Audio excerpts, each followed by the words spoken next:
Welcome, here I've got Vivo Y52 5G and let me show you how to use the camera promote at this device. So let's start by tapping on camera button to open it, and for now we are on standard photo mode, so we have to change it by using this settings bar and just simply going to the right to more. Here we get access to more modes of this camera and one of them is the Pro, so let's pick it. Here we are. This mode gives us possibilities to choose some shooting parameters by ourselves. This is useful when we want to learn photographic skills or making experiments with photography. So let me start with this settings bar. Let's go from the left. The first one option here is the exposure compensation. We get access to the slider and we can manage the light of our picture. By going to the right on it, we can make our photo more bright. By going to the left, we can make it more dark. And to go back to the auto, we have to slide simply to center. Now let's move to the second option, the ISO. Here we can change camera sensitivity to light, and we are on auto, but we can make it less sensitive from 100, and by going to the right, more sensitive to 3 and 2000 of it. So this is really wide spectrum, like this type of camera. And of course, to go back to auto ISO, we have to simply slide to the left to the beginning of the slider.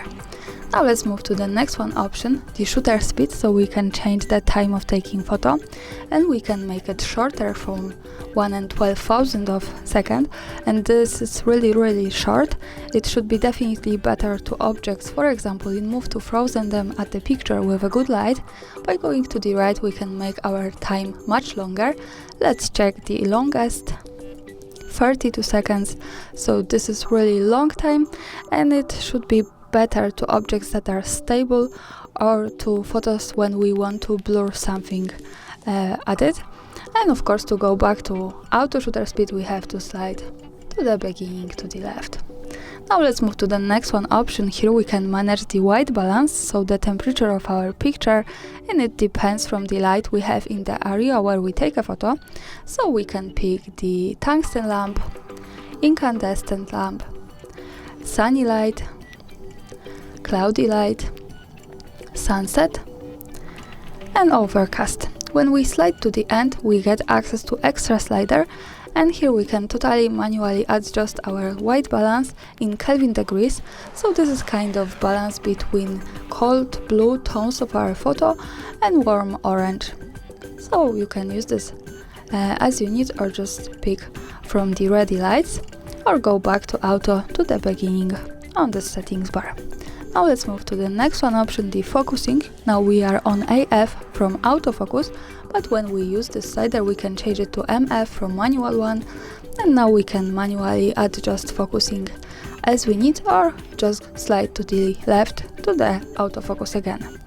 And I want to show you that also when we adjust these parameters manually, we don't have to separately move back to auto settings. We can tap to the last one option at this settings bar and just simply go back to default settings and start using them from the beginning.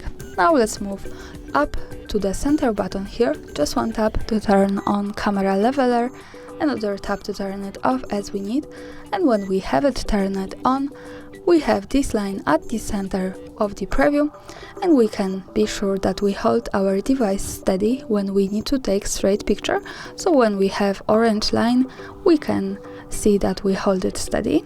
So this is how it works. This is only available here in the Pro mode.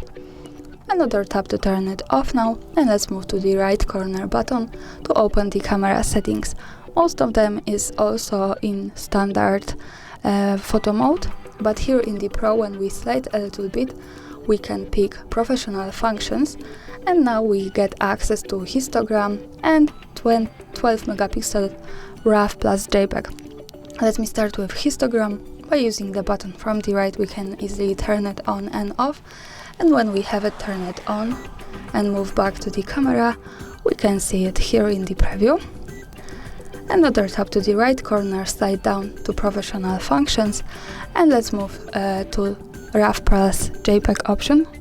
Also, by using the button from the right, we can easily turn it on and off, and this is really professional thing because the RAW format is used by professional photographers by saving more details at the pictures and post-producing them in graphic programs. So this is really extra thing like in really professional camera, and we can turn it on here or just turn it off and stay only on JPEG format. Now let's move to the camera and let me use these settings to take a picture, so a little bit brighter here, the ISO maybe here, the shutter speed somewhere at the center, the white balance maybe cloudy light, and the focusing let's stay on the auto. To see my photo, let's move to the left to the button that follows us straight to the gallery, and this is how it looks like. It's not perfect, but this is only an example. I suggest you to making experiments with all of these settings and just have a good fun. Thanks for watching, subscribe our channel and leave the thumbs up.